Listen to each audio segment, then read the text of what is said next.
Generations Titans Return, the sequel series to Combiner Wars and the second line of the Prime Wars trilogy.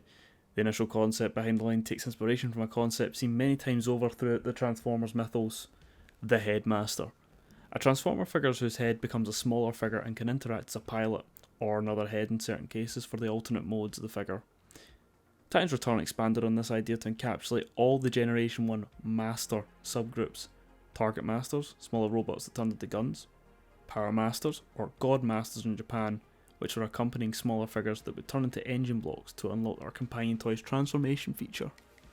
These three groups of Masters were re-established as Titan Masters, and were all designed to mimic the functions of the Headmaster toys. The main line was made up of 6 different price point categories. Titan Masters, the cheapest price point in the line at around £5 or dollars. These were just the Titan Master figures themselves, with an accompanying vehicle that could transform between 3 modes: a vehicle or mount that the Titan Master would ride, a vehicle or mount the Titan Master could be integrated into, and a weapon mode for larger figures to wield.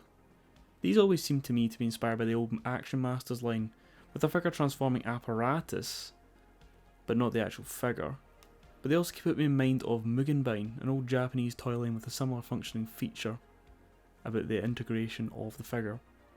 The amount of play value in these small packages alone is indicative of the mindset behind the whole toy line that, to me, with the concept of Titan Masters, really brought the most playability out of each and every figure in the line. The Legends class, known today as Core class, were in the £10 to £12 price point of the toy line, and like everything else released in the toy line, they were intended to interact with the Titan Masters, as well as a certain number being compatible with Leader class figures as well, which we'll discuss later on.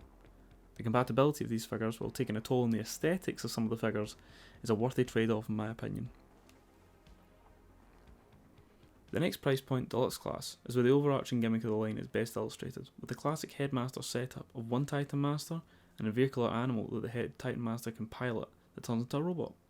The aspects added to this formula that work into the wider play pattern, coming in the form of every Deluxe coming with 2 weapons, at least one of which can accommodate a Titan Master in a gunner position. They also include tiny ports, like on some Legends figures, to let more Titan Masters stand on the vehicles, a theme seen throughout the line. The Voyager class is where things begin to be very interesting, in terms of how many play patterns the designers were able to fit into all of the figures. As well as having all of the aforementioned play patterns, the Voyagers were able to make up for the fact that their heads are the same size as Deluxe's, as they had spring-loaded features around their heads to get them in a bit more proportion with the rest of their bodies. The biggest feature of all the Voyagers, however, is that they were all triple changers, every single one, which aided the character choices in the line, bringing a lot more late wave G1 characters at the time that we hadn't seen since classics in the early 2000s. However, in the later waves, a decal issue started to rise in this size class and above that would forewarn the toy line after. Power of the Primes. The Leader class of the pre-War for Cybertron trilogy Transformers are a different breed, with substantial size being one of the selling points. This was before Hasbro's pivot to trying to be more accurate with sizing, but back on topic, as this is the theme with this toy line, each class size has more features than the last. The Leader class also has the Titan Master on the head, but unlike the Voyagers, the size of the Leaders means that they have entire helmet assemblies around the Titan Master, as well as the Titan Master's faces themselves having different proportions to fit better on the sizable bodies. However, this does make them look a bit odd when switched with Deluxes per se. Speaking of integration, it's not just Titan Masters, some of the Leaders can also hold certain cassette-based Legends figures, retaining the character's classic gimmicks, which we'll cover in a bit. The Leaders are also all triple changers, at least, with them all having a kind of base mode, which can accommodate tons of Titan Masters around as sort of mini playsets, harkening back to the Micromaster bases, with them all having ramps that can connect to one another, and the next size class up. Honestly, these were some of the coolest Leaders of all time in my opinion, just due to how playable they actually were. Titan class. The big one. The Titan class at the time was the £150 price point, designed to be the centerpieces of the Titans Return collection. As like the rest of the classes, they had many ways to interact with the rest of the line, with the most obvious being the fact that both releases had a city mode intended to connect with Leader class base modes through the ramp system that I mentioned earlier, creating really impressive looking sort of miniature cities.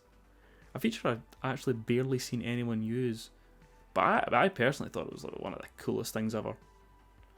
Like, imagine how excited I was when I found out about modulators, ironworks and airwave, and how sad I was straight after when I found out they had changed the connections.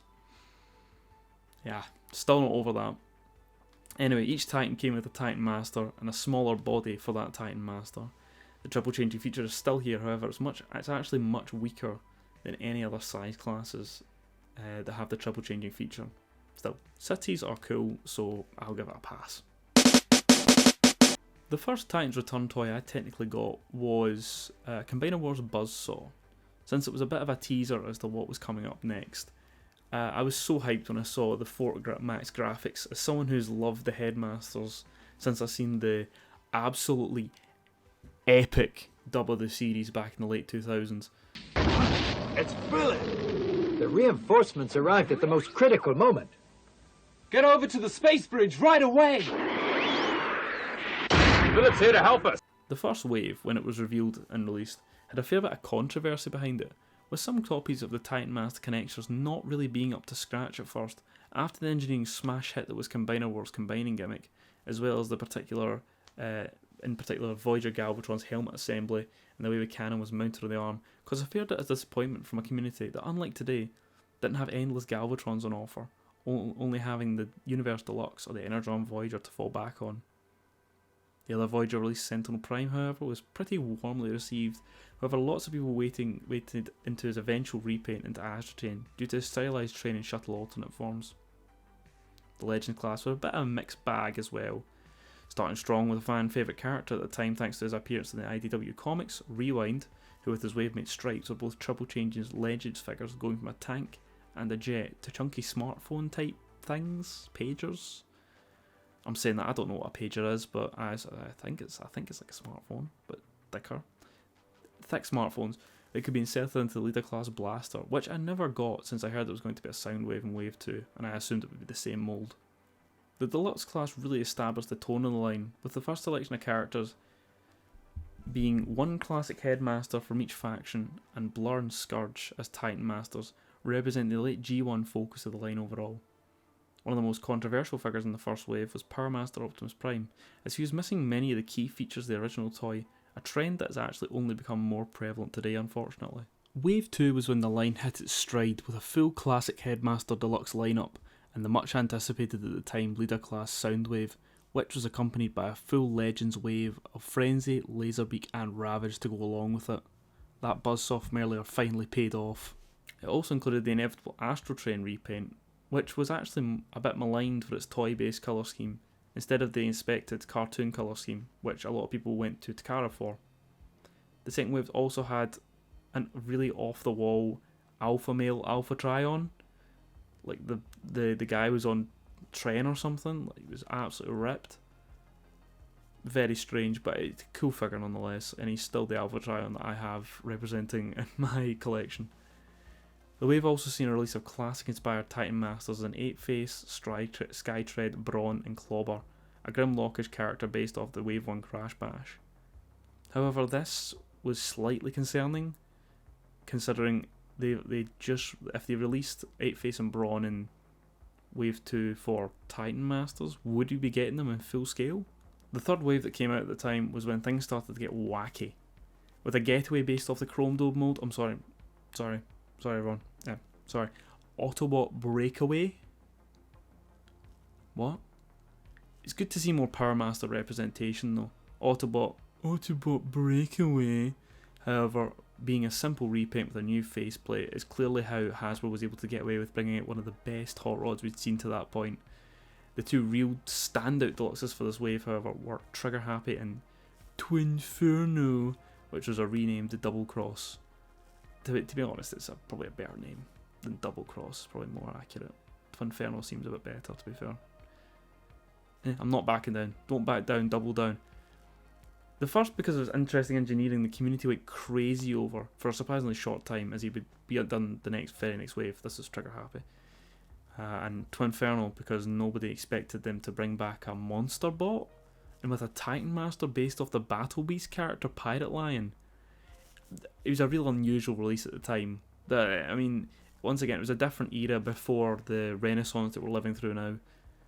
It's a bit weird because someone at Hasbro must have really liked Twinferno as he and himself had a bit of a renaissance with 2 brand new molds in RID 2015, with a Deluxe and a Legends class, Legion class, and a couple of like micro Keshi type figures.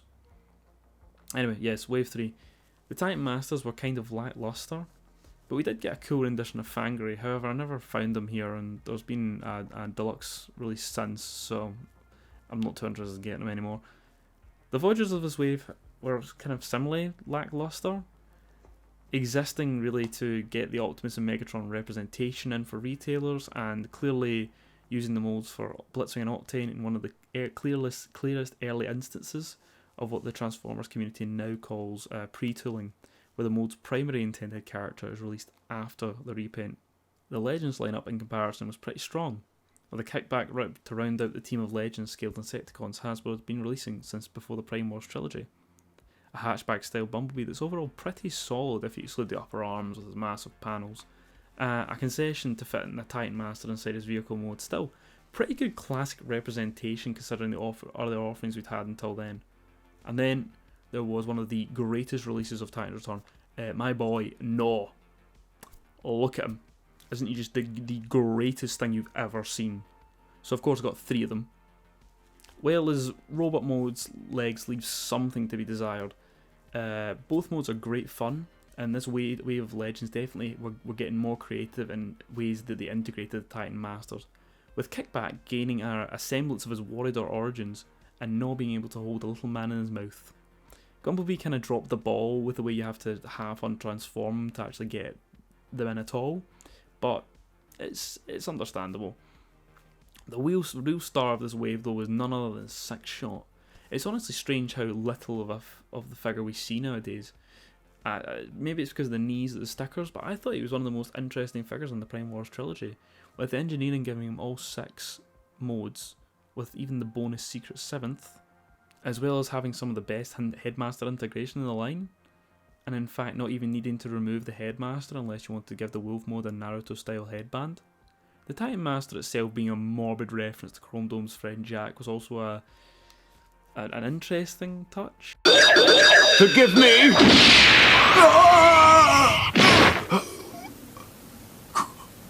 Chrome Dome! Forgive me, I'm terribly sorry!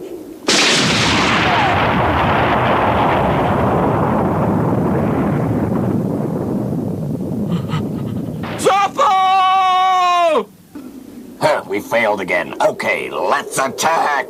Wave 4 also gave us 2 of the best repaints in the entire Prime Wars trilogy, with the Deluxe Decepticon offerings of Croc bringing out a colour scheme only rivaled in 80's charm by that new Toxitron sideswipe, and using the Skullcruncher mold to live up to his namesake, finally, instead of a jet like he was. And Quake, a reuse of the Hardhead mold, and honestly wearing it a bit better with that gorgeous maroon and muted blue. I don't know, it's personal preference, but it just looks better. It looks so good. Still honestly maybe top 30 Transformers to this day. Just sheer playability and looks. One of my favourites. The cup release was actually a bit disappointing to a lot of people, with the design direction Hasbro took being more based on the original toys colours and design rather than the much more commonly liked animation model.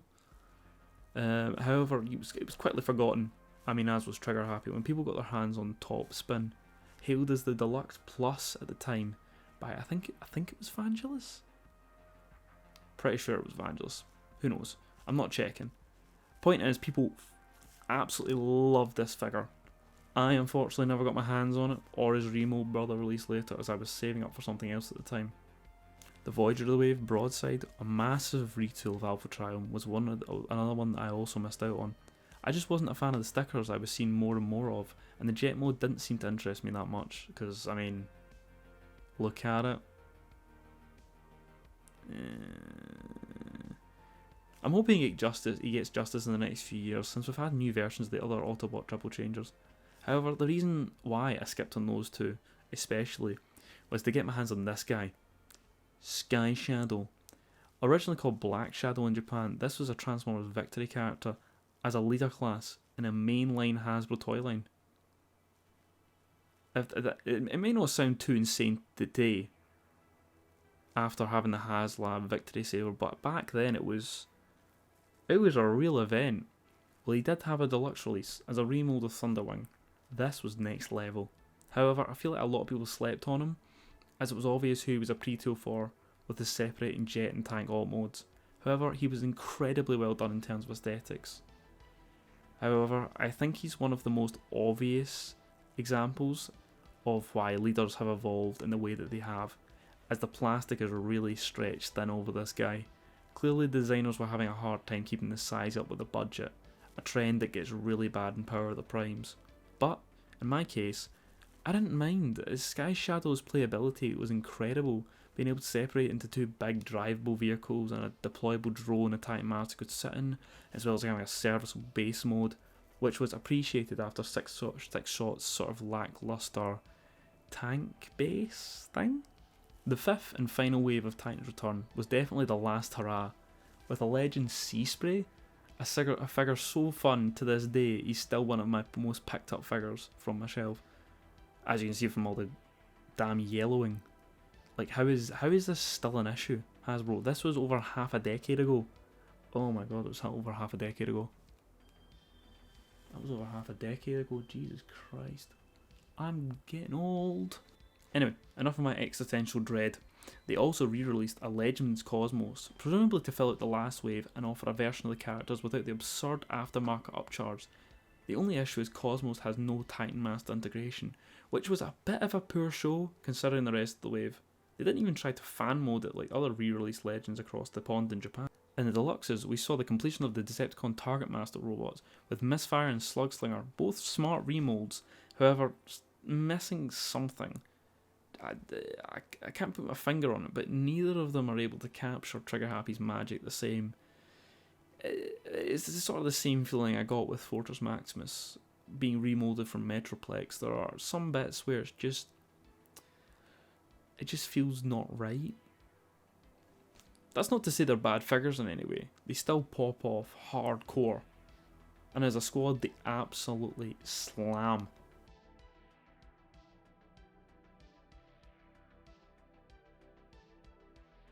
This wave, however, also completes the jump starters, with Twin Twist another Deluxe Plus according to the community, and Windblade an impressive retool of Scourge or Highbrow. I'm not really sure. The amount of retooling done on these figures, well, indicating, like with leaders, the budget constraints are tightening. It shows how clever the designers are with parts reusage and development of molds. Getting back on track, Voyagers, this line for Voyagers really pulled it out of the park, and it paid off for the Optimus and Megatron designs in the earlier waves, with Octane at the time, and Blitzwing, the intended characters for those molds in Wave 3, finally getting their due. And why do the stickers make them look so cheap? That's disappointing. However, under those stickers are two incredible molds that, even with the paint that they do have, are still peak to this day. Yeah, that Blitzwing is much better than the new one. I mean, it wasn't a big surprise after seeing how good the Optimus and Megatron were, but how good the actual figure release was pretty impressive. But wait, we're not done. There is more. Titan's Return being plural was an apt name. There's more than just one Titan in this line. So during the line there was a fan vote and for the next Titan. You were able to choose, Mega Supreme, Scorponok, and Triptychon.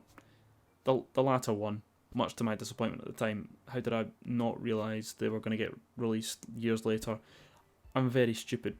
Anyway, yes, Triptychon won, and you know what? I got him. And I spent my first paycheck for my first real job on him, because I'm an absolute baller. And I was really surprised how much I enjoyed him. You really can't beat the appeal of a giant robot kaiju, especially as a fan of Mechagodzilla. I mean, he's still an amazing figure, and it's pretty clear where the attention for Fort Max went to instead. Since this Titan feels designed by someone who really loved the original, with all its detailing and features, being able to eat Titan Masters, and having similar to Fort Max, an accompanying robot that has a head to integrate elsewhere on the feet. And outside of the main line, I feel I wouldn't be able to do the line justice without mentioning the exclusives released. Like what might be one of my biggest regrets not picking up at the time, the Comic-Con exclusive Optimus with Shredicus Maximus. What a lad. Using the Power Master Optimus Prime as a base, with exclusive accessories, I see this as an honorary collaborative figure, as it was based around the brand Primitive Skateboarding, with new accessories turning Prime's base mode into a skate park, which, looking back, how did I not try and get this? Having a skate park as part of my big city assembly would have been epic. Would have been sick, dude. Would have been fucking sick. The 2 generations-based convention sets were actually really special to me, and I still have the boxes. I remember finding them on a bit of a discount in A1 Toys in the UK, as I recently found out from the TF Wiki that the A1 Toys were able to distribute in the UK.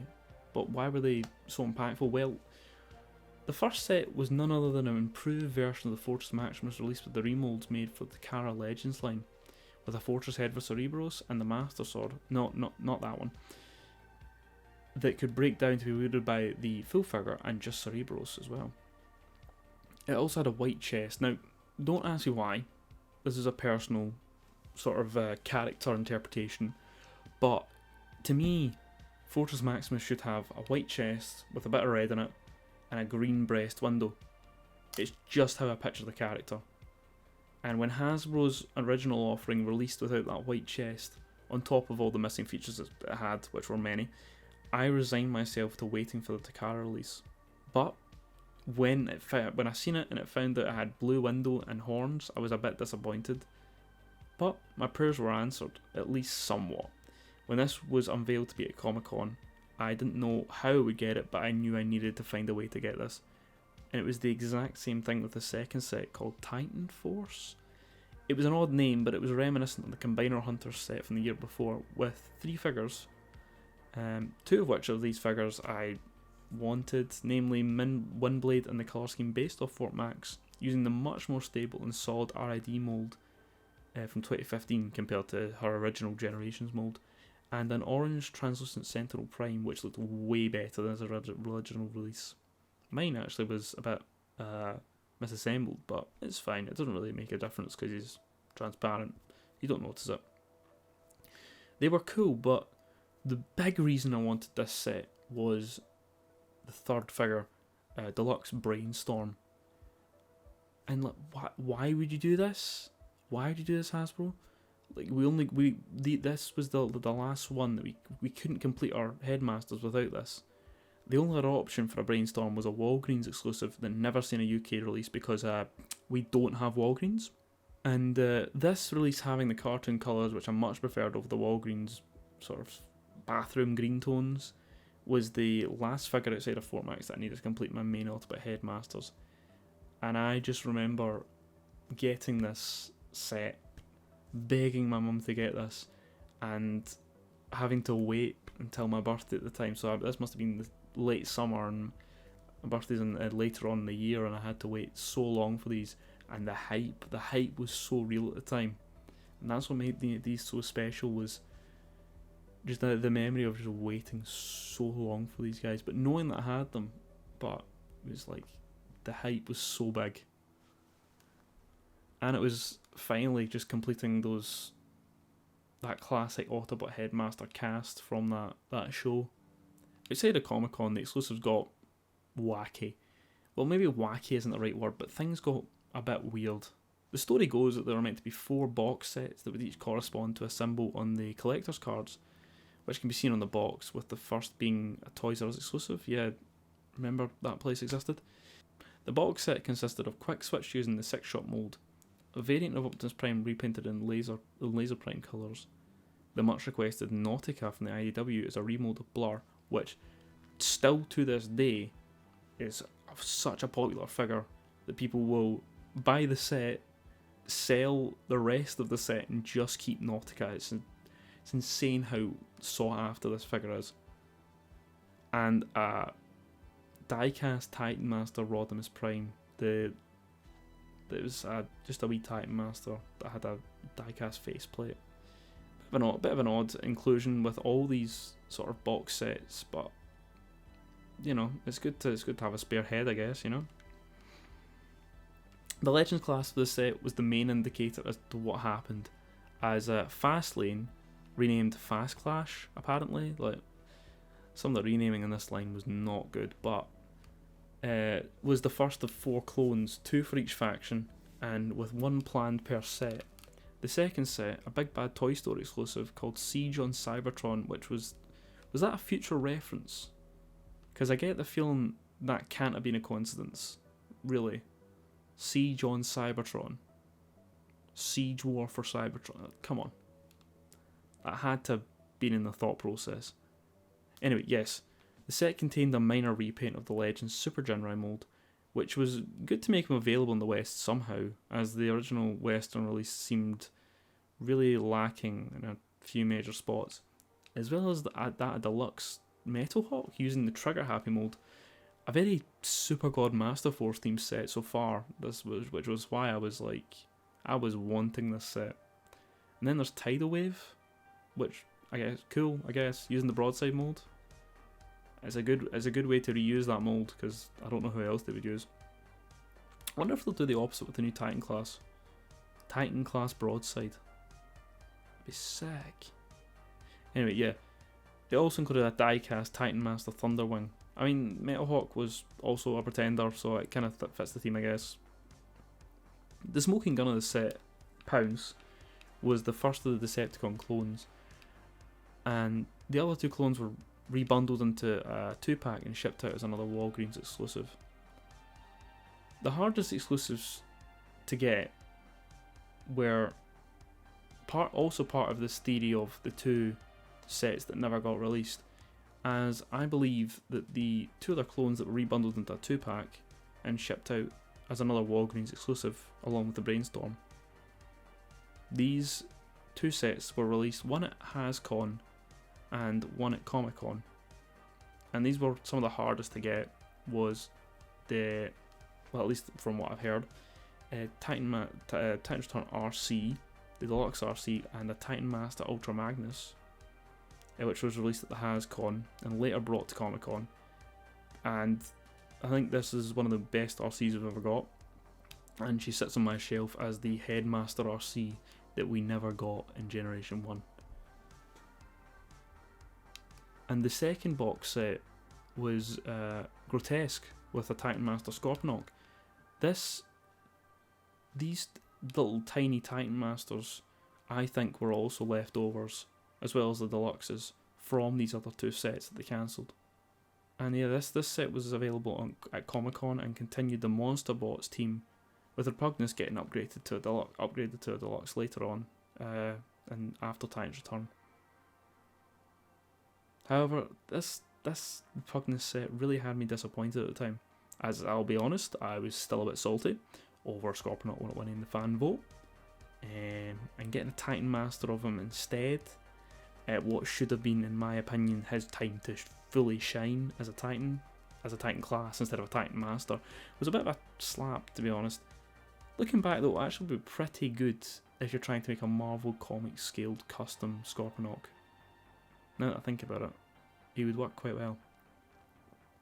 But that was it. The line ended and everyone seemed to move on just as quick to the next chapter of the Prime Wars trilogy, Power of the Primes. But I never really moved on even as the new trilogy started. I was desperate to complete my Headmaster's cast from that very, very silly cartoon. It's probably quite bad how genuinely excited I was at the tail end of Siege, when Apeface was announced, and then in Earthrise we got Snapdragon, and finally Scorponok got its proper dues, in delivering what is, in my opinion, one of the strongest Titan classes to date.